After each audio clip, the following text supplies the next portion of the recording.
உங்க பொண்ணுக்கு இன்னொரு கல்யாணம் குடும்ப வாழ்க்கைங்கிறது கண்டிப்பா இருக்குமா?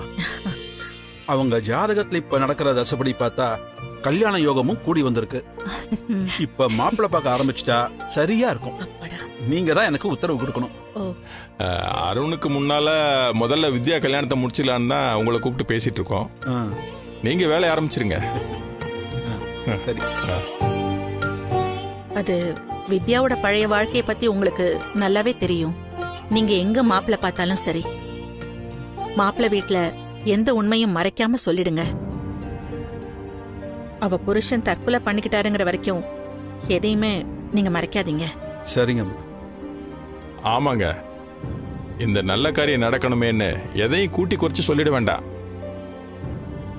இந்த உண்மையை மறைச்சிட்டா பின்னால அதுவே பெரிய பிரச்சனையாயி அந்த உறவே இல்லாம போயிடும். என் பொண்ணுக்கு திரும்ப அப்படி ஒரு நிலைமை வர வேண்டாம் ஐயா. வித்யாவோட வாழ்க்கைய பத்தி எல்லாமே தெரிஞ்ச ஒருத்தர் அவளை கல்யாணம் பண்ணிக்கிட்டாதான் அவளோட வாழ்க்கை நல்லா இருக்குங்க. புரியுதுமா. முதல் மீட்டிங்லயே மொத்த கதையும் கொட்டிடுறேன், போதுமா? இப்ப வித்யா கவர்மெண்ட் வேலை கிடைச்சு வேலைக்கு போக ஆரம்பிச்சிட்டா. நல்ல சம்பளம் தான். அதுல ஒரு பைசா கூட எங்களுக்கு வேண்டாம். அவ சேர்த்து வச்சுக்கிறாளோ இல்ல புகுந்த வீட்டுல கூட கொடுப்பாளோ அது அவளோட இஷ்டம். ஆனா கல்யாணத்தை மட்டும் கோவில்ல சிம்பிளா பண்ணணும்னு நினைச்சிட்டு இருக்கேன். அண்ணி, அத நாம முடிவு பண்ண முடியாதே. பையன் கல்யாணத்தை பெருசா செய்யணும்னு மாப்பிள்ளை வீட்டுல ஆசைப்பட்டா என்ன பண்ணுவீங்க? நம்ம விருப்பத்தை சொல்லி பார்க்கலாம். பெருசாதான் செய்யணும்னு சொன்னா அப்படியே செஞ்சிடலாம். வேதா, சீதா சொல்றதும் சரிதாம்மா. இடம் முடிவானதும் அதை பத்தி பேசிக்குவோம். சரிங்க. நீங்க சொல்ல வேண்டியதெல்லாம் சொல்லிட்டீங்களா? நான் ஒண்ணு கேட்டா தப்பா எடுத்துக்க மாட்டீங்களே? எதுவா இருந்தாலும் சொல்லுங்கய்யா. உங்க பொண்ணு கணவனை இழந்தவங்க. அதே மாதிரி மனைவியை இழந்த ஒருத்தரை மாப்பிள்ளையா பார்க்கலாமா?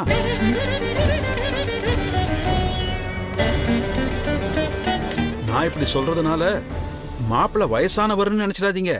உங்க பொண்ணு வயசுலயே பசங்கள்லாம் இருக்காங்க. அவங்க ஜாதகமும் எங்கிட்ட இருக்கு. கல்யாணமாகாத பையனை கூட பார்க்கலாம். ஆனா பின்னால ஒரு பிரச்சனைன்னு வரும்போது அவன் சுருக்குன்னு பழைய வாழ்க்கைய பத்தி ஏதாவது சொல்லிடக்கூடாது. பொண்ணோட வாழ்க்கைக்கு தான் கஷ்டமா போயிடும். 2 பேரும் துணையை இழந்தவங்களா இருந்தா ஒருத்தருக்கு ஒருத்தர் அனுசரிச்சு விட்டு கொடுத்து போவாங்க. நல்லா புரிஞ்சுக்கிட்டு விட்டு கொடுத்து சந்தோஷமா இருப்பாங்க. நீங்க சொல்றது நியாயமா தான் எங்களுக்கு படுது. ஆனா இத வித்யா எப்படி எடுத்துப்பான்னு தெரியல. அவகிட்டயும் ஒரு வார்த்தை நாங்க கேட்டுக்கிறோமே. அண்ணி, வித்யா வரா. என்னம்மா கேட்க போறீங்க? நீ ஒரு செகண்ட் ஹேண்ட் பொண்ணு, உனக்கு ஒரு செகண்ட் ஹேண்ட் பையனை பாக்கட்டுமான்னு கேட்க போறீங்களா? அப்படி இல்லம்மா, இவர் சொல்றதுல ஒரு பாயிண்ட் இருக்கு. 2 பேருக்கும் இழப்பு இருக்கிறதுனால ஈஸியா புரிஞ்சுக்க முடியும்னு சொல்றாரு. அப்பா, எல்லாம் தெரிஞ்சும் நீங்களே இப்படி பேசுறீங்க? தாலி கட்டிட்டு அந்த வீட்டுக்கு போனே தவிர நாங்க வாழவே இல்லையே. என்ன எப்படிப்பா அந்த லிஸ்ட்ல சேர்ப்பீங்க? ஏ வித்யா, நாங்க எதுவுமே முடிவு பண்ணல.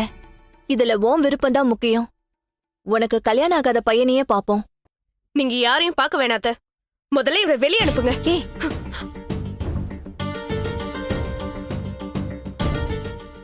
வித்யா, இப்ப எதுக்கு நீ கோவப்படுற? அருண் கல்யாணம் கூடி வராததால உன் கல்யாணத்தை முதல்ல முடிச்சிடலான்னு நினைச்சோம். அதனாலதான் தரகரை கூப்பிட்டு பேசிட்டு இருக்கோம். ஆமா வித்யா, அன்னைக்கு கல்யாணத்தை பத்தி பேசினப்ப கூட உனக்கு அதுல சம்மதம் இருக்கிற மாதிரி தானே சொன்ன. இப்ப எதுக்கு டென்ஷன் ஆகுற? நீங்க பொதுவா கல்யாணத்தை பத்தி பேசுறீங்கன்னு நினைச்சேன். ஆனா இவ்ளோ அவசரமா மாப்பிள்ளை பார்க்க ஆரம்பிப்பீங்க நான் எதிர்பார்க்கலையே. நீங்க பண்றதுல கொஞ்சம் கூட நல்லா இல்ல. இது என்னோட வாழ்க்கை. என்கிட்ட ஒரு வார்த்தை கூட சொல்லாம உங்க இஷ்டத்துக்கு எல்லாம் முடிவு பண்ண எப்படி? பிள்ளைங்களுக்கு எது நல்லதுன்னு பெத்தவங்களுக்கு தெரியாதா? உன் வாழ்க்கைய முடிவு பண்ற உரிமை எங்களுக்கு இல்லங்கிறியா? உரிமை இல்லைன்னு சொல்லல. என்கிட்ட எல்லாத்தையும் சொல்லிட்டு செய்யுங்கன்னு தான் சொல்றேன். எனக்கு பிடிச்சிருக்கா இல்லையான்னு கேட்காம உங்க விருப்பத்துக்காக ஒரு வரனை பார்க்காதீங்க.